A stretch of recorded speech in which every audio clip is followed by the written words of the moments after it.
Hi everyone. So in this video, we are going to see last part, that is part third of Amazing World of Solute, Solvents and Solution. ये आपकी science की text book का chapter number 9 है, जिसको already हम complete कर चुके हैं। बुक की समरी वगैरह जो दी हुई थी चैप्टर की बुक में वो भी देख ली है, एक्सरसाइज भी देख लिया है। Now in this video we are going to see summary for your exams. Okay, summary देख लेंगे नोट्स फॉर्म में, ताकि आपको एग्जामिनेशन के लिए रिविजन में आसान हो जाए, और फिर एग्जाम बेस्ड क्वेश्चंस कुछ प्रैक्टिस कर लेंगे। तो चलिए स्टार्ट करते हैं। क्या क्या हमने टॉपिक्स देखे थे, आई होप प्रीवियस वीडियोस देखी हैं, नहीं देखी है प्लेलिस्ट का लिंक वीडियो के एंड में, मैं प्लेलिस्ट का आइकन आपको दिखेगा, वहां क्लिक करके आप सारे वीडियोस देख सकते हैं। चलिए स्टार्ट करते हैं मिक्सचर के साथ। तो मिक्सचर क्या होता है? Mixture is a combination of two और मोर सब्सटेंसेज। जब दो या दो से ज्यादा चीजें मिलती हैं आपस में तो उन्हें मिक्सचर कहते हैं। Components keep their own properties. जो मिक्सचर में कॉम्पोनेंट्स होते हैं वो अपनी अपनी प्रॉपर्टीज को मेंटेन रखते हैं। देन कितने तरीके के मिक्सचर होते हैं? पहला होता है होमोजीनियस। होमोजीनियस में हमें पता नहीं चलता है, जैसे शुगर सॉल्यूशन, पानी और चीनी को मिलाएं तो हमें पता नहीं चलता चीनी किधर है पानी किधर है, पूरा अच्छे से थ्रू आउट वो मिक्स हो जाता है, सेम कॉम्पोजिशन रहता है। ऐसी सॉल्ट सॉल्यूशन। हेट्रोजीनियस मिक्सचर, जिसमें कॉम्पोजिशन जो है वो अलग अलग पार्ट में होती है, जैसे सैंड और वाटर। रेत अगर डालो या हमने लकड़ी का जो बारीक कण होता है वो डाला है ना, तो वो पानी में मिक्स नहीं होता, उसे हम कहते हैं हेट्रोजीनियस। तो homogeneous and heterogeneous mixture. Then solution क्या होता है? जब सॉल्यूट यानी जो हम मिला रहे हैं सॉलिड फॉर्म में है या लिक्विड फॉर्म में है, जो किसी चीज में हम डिसॉल्व करने के लिए, मिलाने के लिए यूज कर रहे हैं, उसे सॉल्यूट कहते हैं। सॉल्वेंट जो ज्यादा मात्रा में है, जिसमें सॉल्यूट को डाला जा रहा है। Substance in which solute dissolve. Solution क्या होता है? जब सॉल्यूट और सॉल्वेंट मिल जाते हैं आपस में तो वो सॉल्यूशन बनाते हैं। जैसे सॉल्ट और वाटर, सॉल्ट सॉल्यूशन बन गया। वाटर क्या हो गया? यहाँ पे सॉल्वेंट हो गया, क्योंकि पानी ज्यादा होता है, नमक हम थोड़ा लेते हैं, तो जो कम है उसे हम क्या कहते हैं? सोल्यूट। ठीक है, या सॉलिड जो हम मिला रहे हैं इस लिक्विड में उसे हम कहते हैं सोल्यूट। और यहाँ पे सोल्यूशन क्या होता है? जब ये दोनों आपस में मिल जाते हैं। देन नेक्स्ट है सॉल्युबिलिटी। क्या होता है? सॉल्युबिलिटी एक तरीके से हम बोले तो एबिलिटी है कि जो सॉल्वेंट है, जैसे पानी है मान लो सॉल्वेंट, तो उसमें कितना सॉल्यूट हम मिला सकते हैं, कितने के बाद अब मिलना बंद हो जाएगा। जैसे पानी में नमक डालते जाऊं, एक पॉइंट ऐसा आएगा जब नमक घुलना बंद हो जाएगा, क्योंकि पानी में सैचुरेशन पॉइंट आ जाता है, उससे ज्यादा और डिसॉल्व नहीं कर सकते। तो वो लिमिट जब तक कि कोई सब्सटेंस या कोई भी सॉल्वेंट जो है डिसॉल्व कर रहा है अपने अंदर सॉल्यूट को, उसको हम कहते हैं सॉल्युबिलिटी। कैसे होते हैं सॉल्यूशंस के टाइप? एक होता है अनसैचुरेटेड, मतलब पानी का ग्लास है, इसमें अभी और आप नमक मिला सकते हो, मोर सॉल्यूट कैन डिसॉल्व, और सॉल्यूट को डिसॉल्व कर सकते हैं। सैचुरेटेड कौन सा होता है? जिसमें अब और सॉल्यूट को डिसॉल्व नहीं कर सकते उस दिए हुए टेम्परेचर पे। अगर आप टेम्परेचर बढ़ा दो तो हाँ ठीक है और मिला सकते हो, लेकिन जिस टेम्परेचर पे वो अभी है उस टेम्परेचर पे आप और ना मिला पाओ तो उसे हम कहते हैं saturated solution. Okay, then we learn about effect of temperature on solubility. अभी जस्ट मैंने आपको बताया, जैसे जैसे टेम्परेचर हम बढ़ाते हैं, चाय वाला एग्जांपल मैंने दिया था कि चाय में अगर आप चीनी डालते जाओ, एक समय आएगा चीनी घुलना बंद हो जाएगी, चीनी ऊपर जमा हो जाएगी।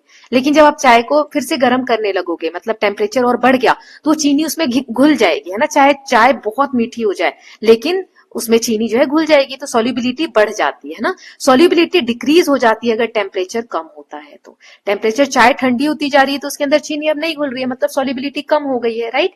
ये याद रखना, चाय वाला एग्जाम्पल तो आप भूलोगे नहीं। Now next is concentration of solution, मतलब कि कितना ज्यादा सोल्यूट प्रेजेंट है किसी भी चीज में। जैसे कि अगर आप जूस बोलो तो मैं बोलूंगी कि इसमें 2 संतरे का जूस है ना, तो 2 संतरे का जो कंसंट्रेशन है जूस का उस पूरे पानी में या जो भी आपने मिलाया है, तो वो होता है कंसंट्रेशन, की कितनी मात्रा में प्रेजेंट है कोई चीज। कंसंट्रेटेड सॉल्यूशन मतलब उसमें सॉल्यूट ज्यादा है, और डाइल्यूट सॉल्यूशन मतलब कि कम सॉल्यूट है ना। डाइल्यूट वाला मैंने आपको एग्जांपल दिया था, जैसे मान लो कि ये दोनों सेम ग्लास है, सेम मात्रा में पानी है, इसमें 1 चम्मच नमक है, इसमें 2 चम्मच नमक है, ठीक है। तो अब मैं पूछूं कि इसमें से डाइल्यूट कौन सा होगा, तो ये वाला होगा डाइल्यूट, क्योंकि उसमें कम मात्रा में है सॉल्यूट, है ना। और ये क्या होगा? कंसंट्रेटेड होगा। सो कंसंट्रेटेड में और सैचुरेटेड में अंतर है। कंसंट्रेटेड में आप और मिला सकते हो, लेकिन सैचुरेटेड मतलब अब आप इसमें और डिसॉल्व नहीं कर सकते, ठीक। देन नेक्स्ट है मेजरमेंट ऑफ वॉल्यूम। तो ये हमने देखा था कि सिलेंड्रिकल जो ट्यूब्स वगैरह होती हैं उनसे हम नापते हैं लिक्विड को, है ना। Use to measure volumes of liquid, millilitre और सेंटीमीटर क्यूब में हम नापते हैं, क्योंकि ये यूनिट्स जो है बराबर ही होती हैं वॉल्यूम को नापने की। देन मेनिस्कस हमने पढ़ा था कि जैसे ये सर्कुलर ट्यूब होती है, इसमें पानी का इस तरीके से हमें दिखता है, ऐसे नहीं दिखता है कि पानी का लेवल ऐसे है या कलर का लेवल ऐसे है। तो अगर क्लीन वाटर का जिसमें कलर नहीं मिला हुआ है, कलरलेस लिक्विड का हम लेते हैं तो ये जो सर्कुलर बन रहा है इसे हम मिनिस्कस कहते हैं, और कलरलेस ले रहे हैं जो साफ साफ ट्रांसपेरेंट है तो उसको हम यहां से नापते हैं, और कलर्ड लिक्विड का ले रहे हैं तो हम उसको यहां से नापते हैं। ठीक है, read the top of the meniscus. और कलरलेस में जो साफ चीजें हैं उसको हम बॉटम ऑफ मिनिस्कस मतलब इस वाले लेवल से नापते हैं। देन नेक्स्ट है डेंसिटी क्या होती है। तो डेंसिटी का फॉर्मूला हमने पढ़ा था मास डिवाइडेड बाय वॉल्यूम, ग्राम पर सेंटीमीटर क्यूब या क्यूबिक सेंटीमीटर बोलते हैं, या केजी, ग्राम को केजी में अगर चेंज कर दो, सेंटीमीटर को मीटर में चेंज कर दो। ठीक, देन डेंसिटी क्या होता है, एक यूनिट एरिया में आपका कितना वजन है, कितनी भार है, उसे हम कहते हैं डेंसिटी। फ्लोटिंग, जैसे बस वाला एग्जांपल हमने चैप्टर में देखा था कि बस का एरिया सेम है, अगर इस बस में इतने ही एरिया में यहां पर 100 लोग हैं, पैर रखने की जगह नहीं है, तो इसकी डेंसिटी कैसी है, ज्यादा है, और यहाँ पर 4 लोग हैं सेम एरिया में तो इसकी डेंसिटी क्या है, कम है। फ्लोटिंग और सिंकिंग, तो कब कोई चीज फ्लोट करेगी पानी में, जब उसकी डेंसिटी पानी की डेंसिटी से कम हो, पानी का जितना डेंसिटी है उससे अगर उसकी डेंसिटी कम है तो वो चीज तैरने लगेगी। डेड सी का हमने एग्जाम्पल देखा था चैप्टर समझते वक्त। और कब कौन सी चीज डूब जाएगी, जब पानी की डेंसिटी से उसकी डेंसिटी ज्यादा होगी तो वो डूब जाएगी। ओके, देन नेक्स्ट हमने समझा था effect of temperature on density. Temperature का क्या इफेक्ट होता है डेंसिटी पे, तो हीटिंग, अगर आप हीट कर रहे हो तो वॉल्यूम इंक्रीज हो जाता है और डेंसिटी डिक्रीज हो जाती है। इसको मैंने बहुत अच्छे से समझाया था बेटा, ये बहुत बहुत बहुत इंपॉर्टेंट कॉन्सेप्ट है, मैं बार बार बोल रही हूँ, इसको अच्छे से समझना। हीट होने पे, जैसे पानी है इसके अंदर मॉलिक्यूल्स हैं, तो मैंने आपको बताया था जब हीट होता है ना तो ये जो मॉलिक्यूल्स हैं इनके बीच की डिस्टेंस बढ़ने लगते हैं, तो जो पानी का लेवल अभी यहां तक था तो वो बढ़ के मॉलिक्यूल्स के बीच में दूरी आ गई है तो वो इतना हो जाएगा, है ना, जो यहां तक था वो इतना हो गया। तो डेंसिटी की वजह से वॉल्यूम, वॉल्यूम मतलब क्या होता है, एरिया कितना कवर कर रहे थे, पहले ये इतना एरिया कवर कर रहा था, अब इतना एरिया कवर कर रहा है, तो इसका मतलब वॉल्यूम बढ़ गया, है ना। गर्म होने पे टेम्परेचर, अगर इस पानी को हम गर्म करने लग जाएं तो इसका जो वॉल्यूम है वो बढ़ गया, मतलब एरिया जो कवर कर रहा है वो बढ़ गया। ठीक है, लेकिन मास अभी भी सेम है। डेंसिटी क्या होता है, मास अपॉन में वॉल्यूम। तो देखो डेंसिटी पे क्या इफेक्ट होगा, अगर हम पानी को गर्म कर रहे हैं तो वॉल्यूम तो हमने देखा कि बढ़ जाएगा, वॉल्यूम बढ़ जाएगा, और मास तो सेम ही है ना। अभी इसमें 4 कण से अगर ये बन रहा है तो ये 4 ही कण है लेकिन दूर दूर हो गए हैं। देखो मैं आपको बताती हूँ, एक सेकेंड, ये सब अच्छे से समझाया हुआ है चैप्टर में। इसमें 4 कण हैं मान लो, तो गर्म होने पे ये 4 ही कण है, पानी का लेवल पहले यहाँ था अब यहाँ चला गया, ये 4 कण बस दूर दूर हो गए हैं। ठीक है, तो मास सेम रहता है, मास वैसे ही रहेगा, वॉल्यूम बढ़ जाएगा। तो डेंसिटी पे क्या असर आएगा, तो देखो वैल्यू हम रख के देखते हैं, मान लो यहाँ पर 10 ले लेते हैं और वॉल्यूम पहले 2 था, तो 2 से इसको डिवाइड करेंगे तो 5, पहले डेंसिटी 5 आ रही थी, अब ये वॉल्यूम जो है 2 की जगह बढ़ गया, मान लो 5 हो गया, और मास तो सेम ही है, 10 का 10 जो हमने पहले लिया था 10 वही ले लेते हैं, 5 1 5, 5 2 10। अब डेंसिटी पहले 5 थी अब 2 हो गई, तो डेंसिटी क्या हो रही है, कम हो रही है, तो डेंसिटी डिक्रीज होगी। इसी का अपोजिट होगा, जैसे पानी को अगर हम ठंडा करेंगे, हीट करेंगे तो वॉल्यूम इंक्रीज होगा, डेंसिटी डिक्रीज होगी, और अगर कूल करेंगे तो वॉल्यूम डिक्रीज होगी और डेंसिटी इंक्रीज होगी, अपोजिट होता है। ओके, नाउ नेक्स्ट देख लेते हैं। सो एक्सेप्शंस, इसमें हमने पानी का पढ़ा था, पानी के साथ एक अलग बिहेवियर होता है, एनॉमलस बिहेवियर बोलते हैं वाटर का। तो इसमें हमने क्या पढ़ा था कि पानी का 100 डिग्री से लेकर 4 डिग्री सेल्सियस तक टेम्परेचर जैसे कम हो रहा है, 100 से 4 आ गया, तो कम हो रहा है यानी कूलिंग हो रही है, तो डेंसिटी क्या होनी चाहिए, इंक्रीज होनी चाहिए। तो यहां तक तो ठीक रहता है, डेंसिटी इंक्रीज होती है, लेकिन जब 4 डिग्री से नीचे आने लगता है, 0 डिग्री सेल्सियस पे, तो ये वही हो जाता है, आइस बनने लग जाता है ना, पानी जमने लग जाता है। तो यहाँ पर डेंसिटी और बढ़नी चाहिए ना, क्योंकि पानी तो बहुत ठंडा हो गया है, लेकिन वाटर के केस में ऐसा नहीं होता है, एक एनॉमलस बिहेवियर होता है, इसमें डेंसिटी जो है कम होने लग जाती है। तो कम होने के कारण आइस जो है वो नॉर्मल वाटर से हल्की हो जाती है, कम डेंसर होती है, और वो पानी के ऊपर तैरने लगती है। इसीलिए जो बहुत ठंडी जगह है जहां पर अंदर पानी होता है, ऊपर बर्फ जम जाती है, तो अंदर पानी जो है वो गर्म एनवायरनमेंट क्रिएट करता है एक्वेटिक, जो पानी में रहने वाले जीव हैं उनके लिए, और वहां पर सर्वाइवल हो पाता है। देन नेक्स्ट हमने देखा था इफेक्ट ऑफ प्रेशर। तो हमने देखा कि टेम्परेचर का क्या इफेक्ट होता है डेंसिटी पे, प्रेशर का क्या इफेक्ट होता है डेंसिटी पे। तो इसमें 3 चीजें मैंने बताई थी, सॉलिड, लिक्विड, गैस, है ना। तो सॉलिड के जो मॉलिक्यूल्स होते हैं, जो ये पार्टिकल्स होते हैं, इनमें बिल्कुल स्पेस नहीं होता, तो इसमें डेंसिटी क्या होगी, इस पे अगर आप प्रेशर लगा रहे हो बहुत ज्यादा सॉलिड पे तो नेग्लिजिबल इफेक्ट होगा, बहुत कम इफेक्ट होगा। लिक्विड में थोड़ा बहुत स्पेस होता है तो लिक्विड में आपको थोड़ा सा इफेक्ट देखने को मिलेगा, और गैस में तो ये जो कण होते हैं बहुत दूर दूर होते हैं ना, तो इसमें ज्यादा प्रेशर आप अप्लाई करोगे तो डेंसिटी इसकी बढ़ेगी। ठीक, तो तीनों में प्रेशर का मैंने बता दिया। Now next is real life examples हमने देखे थे, जैसे एग जो है अगर फ्लोट नहीं हो रहा है, जैसे एक पानी लिया उसमें आप अंडा लोगे तो वो डूब जाएगा, अंडा डालोगे तो, लेकिन अगर पानी में बहुत सारा सॉल्ट मिला दो, पानी की डेंसिटी को बढ़ा दो, तो अंडा उससे हल्का हो जाएगा और उस पर तैरने लगेगा। ऐसे ही हॉट एयर बलून का मैंने समझाया था, और आइस क्यों फ्लोट होती है वो भी मैंने आपको बता दिया। ओके, तो इसके साथ सारी चीजें हमने इस चैप्टर की जो भी है रिवाइज कर ली, अच्छे से समझ लिया। Now we will see the exam based questions. Okay, question practice कर लेते हैं। तो सबसे पहले एमसीक्यूज देखेंगे, जो 1 मार्क के क्वेश्चंस आते हैं। तो यहाँ पर क्वेश्चंस हैं, सबसे पहले है यहाँ पर कि इनमें से विच of the following is homogeneous. Homogeneous mixture कौन सा है? तो होमोजीनस क्या होता है, मैं आपको समझा दी हूँ, है ना। Sand and water, salt solution, oil and water, soil and water. Now next is substance that dissolve in solution, जो सॉल्यूशन में डिसॉल्व हो जाए उन्हें हम क्या कहते हैं? सॉल्वेंट, सॉल्यूट, सॉल्यूशन या mixture. Which unit is used to measure density, इनमें से कौन सा डेंसिटी नापने के लिए यूज होता है? In which liquid is reading taken from top of meniscus, कौन से लिक्विड में हम टॉप से, जो मेनिस्कस होता है उसके टॉप से नापते हैं? कलरलेस, वाटर, कलर्ड लिक्विड या alcohol. Then what happens to density when temperature increases, temperature बढ़ता है तो डेंसिटी क्या होती है? बढ़ती है, घटती है, सेम रहती है, जीरो हो जाती है। Which of the following is an example of solvent, इनमें से सॉल्वेंट का एग्जाम्पल कौन सा है? शुगर, सॉल्ट, वाटर या sand. Then next question is ice floats on water, पानी के ऊपर बर्फ तैरती है, क्यों? आइस भारी होती है, आइस डेंसर होती है, आइस लेस डेंसर होती है, आइस जल्दी पिघल जाती है। 1 ml is equal to 10 centimetre cube, 1 centimetre cube, 100 centimetre cube या 0.1 सेंटीमीटर क्यूब। कौन से स्टेट ऑफ मैटर में प्रेशर ज्यादा इफेक्ट करता है? सॉलिड में, लिक्विड में, गैस में या किसी में भी नहीं। Then a solution in which no more solute can dissolve, ऐसा सॉल्यूशन जिसमें और सोल्यूट हम नहीं मिला सकते तो उसको हम क्या कहते हैं? डाइल्यूट, अनसैचुरेटेड, सैचुरेटेड या कंसेंट्रेटेड। देखो ये सारे क्वेश्चन अभी एक तो चैप्टर में भी बताया और अभी टॉपिक्स रिवाइज करते वक्त भी मैंने आपको बताया है ना, तो इनके आंसर्स यहाँ मैंने दे दिए हैं, आप मैच कर लीजिएगा। कोई सा भी अगर समझ नहीं आ रहा है तो आप मुझसे कमेंट सेक्शन में पूछ सकते हैं। जैसे कि सॉल्ट सॉल्यूशन जो होता है वो होमोजेनस है, उसमें हम सॉल्ट और पानी को अलग नहीं बता सकते। सॉल्यूट जो होता है वो हम सॉल्वेंट में मिलाते हैं। ये वाली यूनिट होती है डेंसिटी को नापने की, ग्राम पर centimetre cube. Then coloured liquid में हम टॉप, मेनिस्कस के टॉप से नापते हैं, और जो कलरलेस होता है उसको हम यहाँ से नापते हैं। देन नेक्स्ट वाला था जब टेम्परेचर बढ़ता है तो वॉल्यूम बढ़ता है और डेंसिटी कम होती है। वाटर जो है वो यूनिवर्सल सॉल्वेंट है। आइस की लेस डेंसिटी होती है इसलिए वो पानी के ऊपर फ्लोट करता है। देन ये 1 सेंटीमीटर क्यूब होगा 1 मिलीलीटर के बराबर। देन नेक्स्ट है गैस जो है, गैस के ऊपर सबसे ज्यादा इफेक्ट होता है प्रेशर का, और सैचुरेटेड सॉल्यूशन वो होते हैं जिसमें हम और ज्यादा सॉल्यूट को डिसॉल्व नहीं कर सकते। ओके, नाउ अब हम फिल इन द ब्लैंक्स देख लेते हैं। तो यहाँ पर मैं रीड कर देती हूँ, आप प्लीज ट्राई करिएगा खुद से फिल करने का, है ना, तब आंसर्स चेक करिएगा। ऐसा नहीं कि आंसर्स देख ले रहे हैं सब और बंद कर देते हैं। सब्सटेंस जो डिसॉल्व होते हैं उसे हम क्या कहते हैं? Mixture of salt and water is dash mixture. Then density is defined as mass divided by hot air rises because it is dash dense. Ice floats on water due to less density.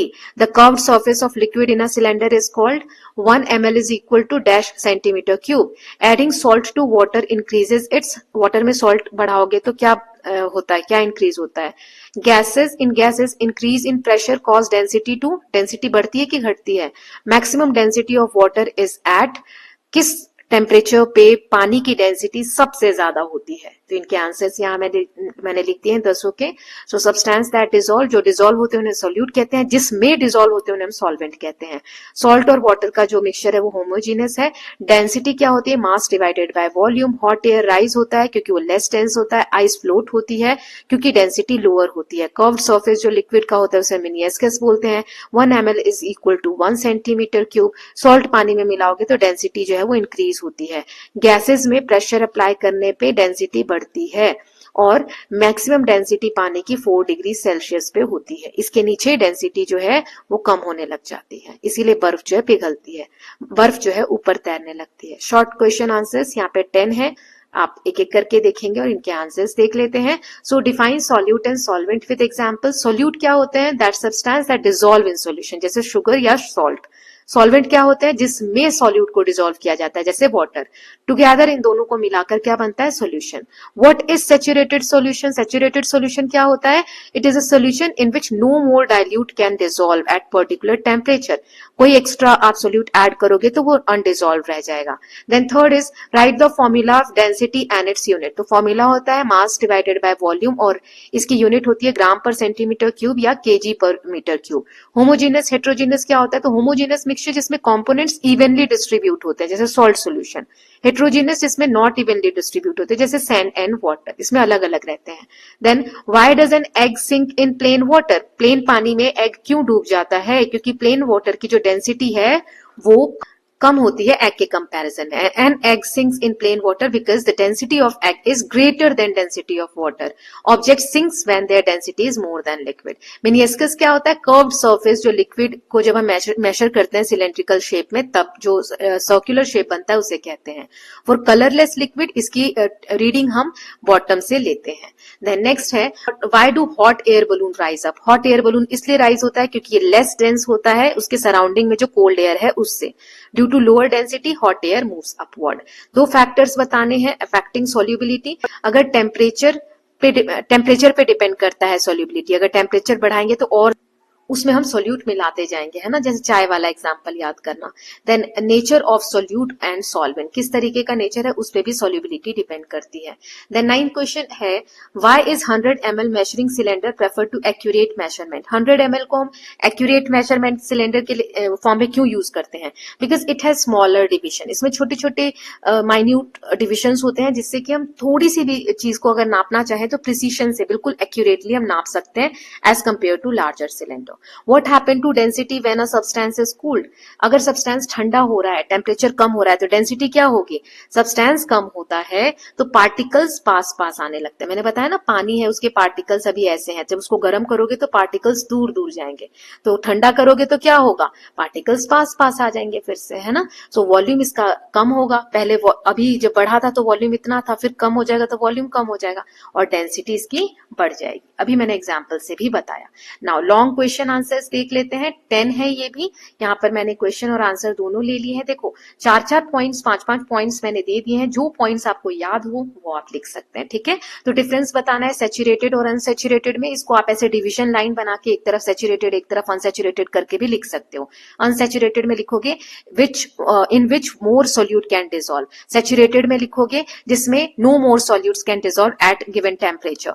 फिर saturated में लिखोगे it depends on temperature and amount of solvent. Heating can convert saturated solution into unsaturated solution. Okay. Describe the correct method of reading volume in measuring cylinder. So place measuring cylinder on flat surface. फिर liquid slowly up होगा, उसका required mark तक उस पर डालोगे। फिर observe the curved surface जिसे meniscus कहते हैं। अगर colorless liquid है तो उसको bottom से नापेंगे और colored है तो उसको top of meniscus से देखेंगे। Then next is explain the relation between density and floating or sinking.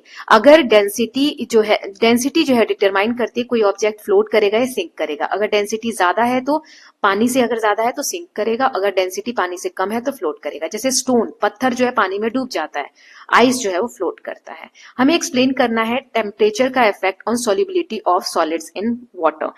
तो यहाँ पे चाय वाला एग्जांपल अगेन, है ना। सॉल्युबिलिटी जो है सॉलिड की इंक्रीज होती है अगर हम टेम्परेचर बढ़ाते हैं। Hot water can dissolve more solutes than cold water. Therefore, heating helps in faster and greater dissolution.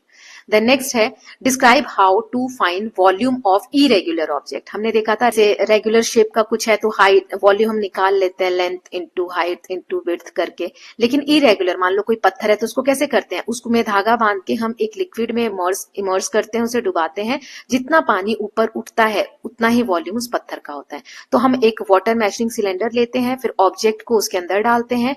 जो बाहर पानी आया तो फाइनल वॉल्यूम को इनिशियल जो पहले पानी था और जो फाइनल आया है उनको माइनस कर दो, तो जितना बचता है वही वॉल्यूम उस ऑब्जेक्ट का यानी स्टोन का या जो भी चीज का आप नाप रहे हो वो होता है। नाउ प्रेशर का क्या इफेक्ट होता है डेंसिटी पे? तो गैसेस में प्रेशर इंक्रीज होता है तो डेंसिटी इंक्रीज होती है। लिक्विड में pressure has very little effect on density. Solid में प्रेशर का कोई इफेक्ट बहुत नेग्लिजिबल होता है, ना के बराबर होता है। Then next is explain why ice floats on water. पानी के ऊपर बर्फ क्यों तैरती है? बर्फ तो हमें लगता है कि भारी होती होगी, तो डूबना चाहिए। वाटर की जो मैक्सिमम डेंसिटी होती है 4 डिग्री सेल्सियस पे होती है। जब पानी जमता है तो इसका वॉल्यूम इंक्रीज होता है, एक एनॉमलेस बिहेवियर होता है वाटर का। मास सेम रहता है, इसी के कारण वॉल्यूम कम हो जाता है और आइस की डेंसिटी कम होने के कारण वो पानी के ऊपर तैरती है।